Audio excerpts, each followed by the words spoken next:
Bones, una nova setmana que em ve de gust de compartir, un nou dilluns, envoltat de vida, de vitalitat, d'energia. Aquesta energia és la que aquesta setmana vam veure que quan no hi ha energia les coses no funcionen, no? I amb nosaltres passa exactament el mateix. De fet, el que us convidaré, la pràctica que us convidaré avui és molt simple i va d'això. Si hi ha alguna que ens treu molta energia és la ment. Quan quedem encallats, aferrats, depèn de quins tipus de pensaments, quedem esgotades, quedem esgotats. La respiració ens permet agafar perspectiva, però no només ens permet agafar perspectiva, sinó que quan la respiració rítmica hem vist i hem parlat diverses vegades que la ment es reorganitza, baixa el soroll de la ment.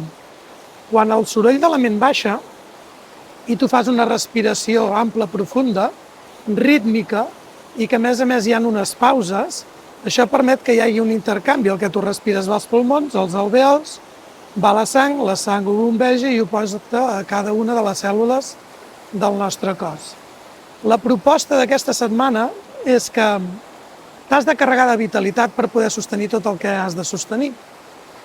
Si no, el sistema nerviós es col·lapsa i passa com ens va passar la setmana passada, que ens quedem sense llum, ens baixen els ploms. Llavors la proposta és que trobis un espai on pares, permets que la respiració tingui un ritme, una pausa, que la ment es reestructuri, no? I quan baixa el volum de la ment, et convido a que portis l'atenció a diferents espais del teu cos. Si sents pressió al pit, porta l'atenció a aquest espai, porta l'atenció al teu cor, deixa que aquesta respiració es dirigeixi al teu cor, sent la respiració als pulmons, sent la respiració a l'aparell digestiu, pàncreas, vesícula, porta l'atenció de la respiració als ronyons, porta l'atenció de la respiració al fetge, porta l'atenció a la respiració a cada una de les parts del teu cos que tu sentis que hi has de portar vida, vitalitat, energia. El fet de portar atenció a cada un d'aquests espais és increïble.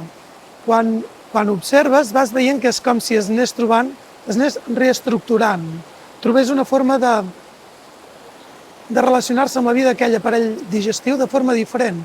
Igual hi ha bloqueig, hi ha tensió, hi ha gas, portes l'atenció, veus que s'alliberen tensions, veus que es deixen anar i que el flux energètic pot fluir de forma molt més lliure. Són simples, però ho has de practicar, llavors t'hi has de posar. Hi ha gent que li és fàcil fer-ho a casa, hi ha gent que necessita acompanyament. Si necessites acompanyament, pots vindre a les classes de ioga, pots fer els cursos de gestió de l'estrès, pots fer el curs de son profund que hi ha a la web, que hi ha totes aquestes pràctiques de respiració guiades i et pot ser molt fàcil d'incorporar. Una nova setmana anem compartint perquè ens fa falta. Salut! Gràcies!